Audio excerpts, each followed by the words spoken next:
ஓம் சரணாகத தீனார்த்த பரித்ராண பராயணே சர்வசியார்த்திகரே தேவி நாராயணி நமஸ்துதே.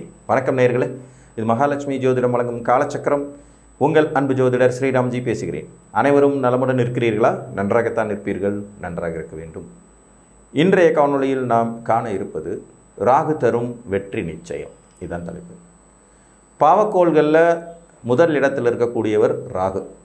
சனி, ராகு, கேது, செவ்வாய் இவங்க எல்லாமே பாவிகள் வரிசையில் வருவாங்க. இந்த பாவக்கோள்களில் ராகு ரொம்ப வித்தியாசமானவர். ஒரு மனிதனை கோபுரத்தின் உச்சிக்கு கொண்டுட்டு போய் உட்கார வைக்கிற சூட்சமும் ராகு கிட்ட ஒளிந்திருக்கிறது.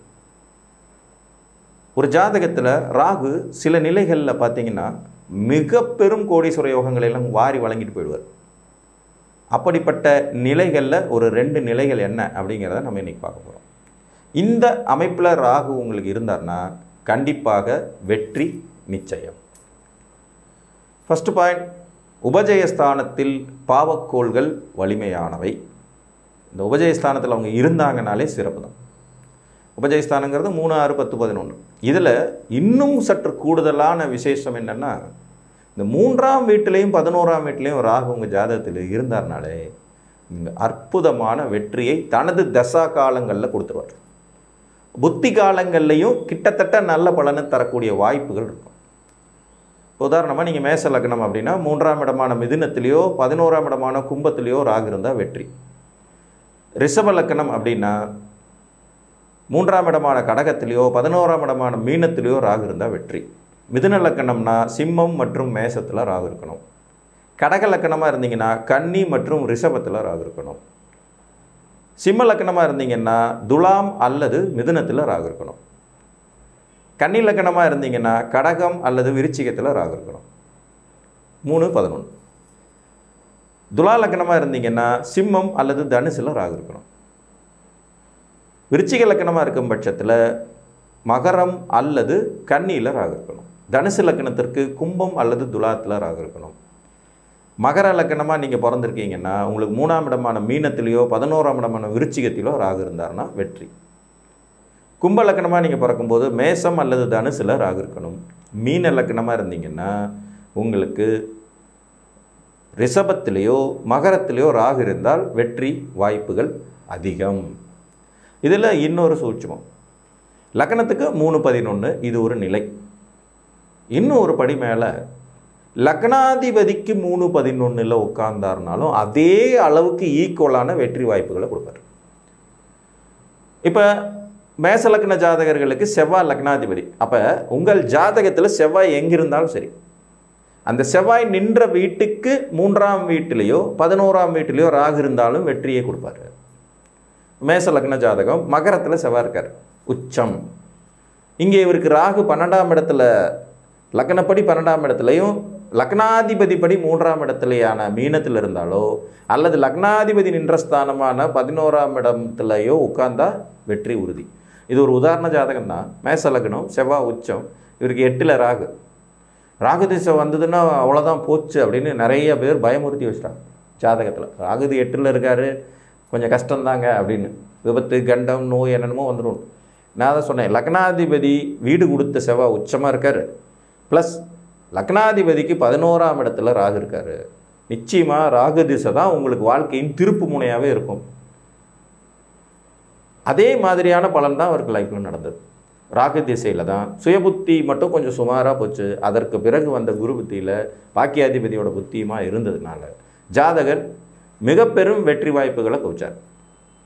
தொழிலில் முன்னேற்றம், குடும்ப வாழ்க்கையில் இருந்த பிரச்சனைகள் முடிவுக்கு வந்தது, வெளிநாட்டு தொடர்புகள், அதன் மூலம் ஆதாயம்னு நிறைய நல்ல விஷயம் நடந்தது.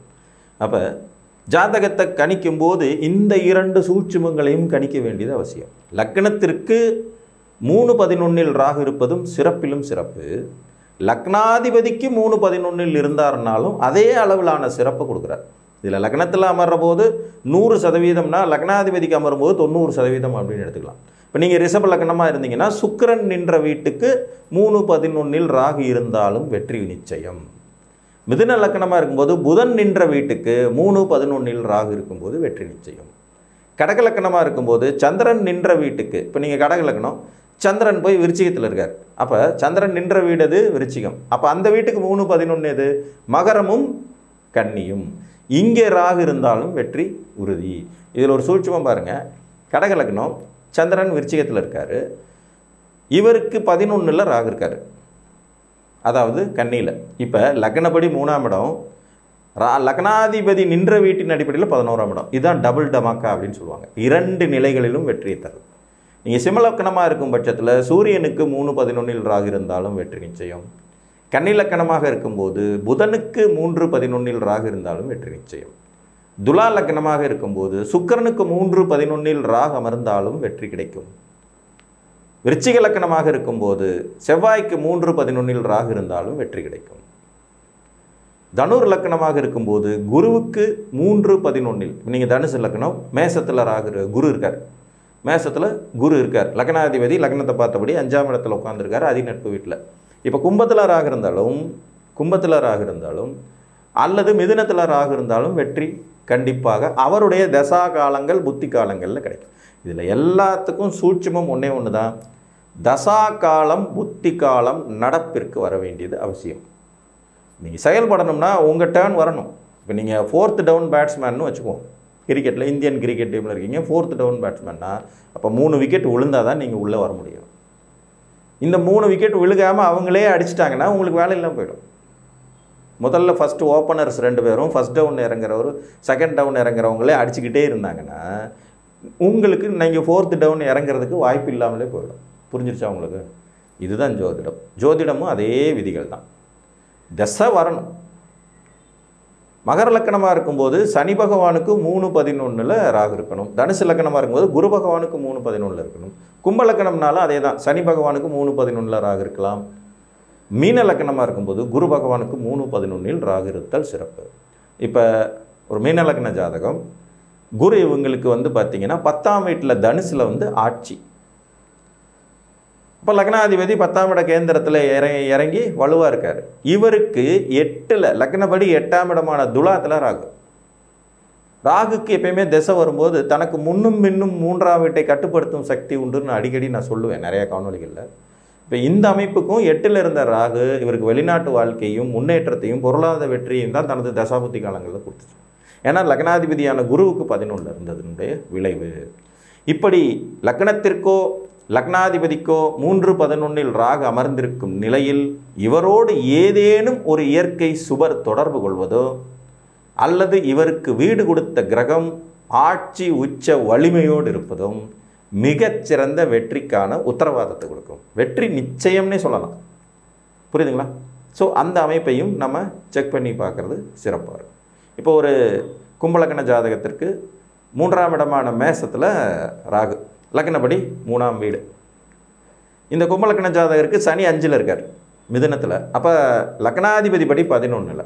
இப்போ ராகுவுக்கு வீடு கொடுத்த செவ்வாய் விருச்சிகத்தில் 10ல் ஆட்சி திக்பலம். அப்போ ராகுக்கு வீடு கொடுத்தவன் நல்லா இருக்கார். ராகு லக்னப்படி 3ல் இருக்கார். லக்னாதிபதி நின்ற வீட்டுக்கு 11ல் இருக்கார். இதுதாங்க அற்புதமான வெற்றியை தரக்கூடிய சூட்சமம். புரிஞ்சுங்களா? ஸோ உங்கள் ஜாதகத்தில் ராகுவின் நிலை என்ன என்பதை பார்த்து அறிந்து கொள்ளுங்கள் என்று கூறி மீண்டும் ஒரு காணொளியில் உங்களை சந்திக்கும் வரை உங்களிடமிருந்து அன்புடன் விடைபெற்றுக் கொள்வது உங்கள் அன்பு ஜோதிடர் ஸ்ரீராம்ஜி. நன்றி, வணக்கம்.